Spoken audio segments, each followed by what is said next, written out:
मध्यरात्रीपासून मध्य रेल्वेवर 63 तासांचा मेगा ब्लॉक, तर 930 लोकल रद्द, लांब पल्ल्यांच्या गाड्या सुद्धा रद्द.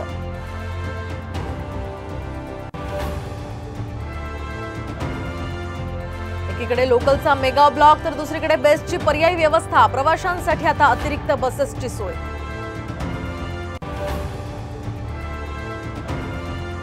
विक्रोळीत इमारतीचा स्लॅब कोसळल्यामुळे 2 जणांचा मृत्यू. कन्नमवार नगरमधल्या म्हाडाच्या इमारतीतली दुर्घटना.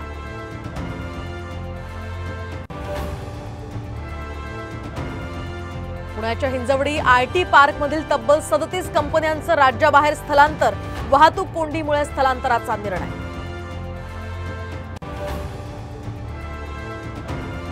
महाराष्ट्रातील कांदा उत्पादक शेतकऱ्यांवर पुन्हा अन्याय. कर्नाटकच्या बँगलोर रोज कांद्यावरील 40% निर्यात शुल्क हटवलं.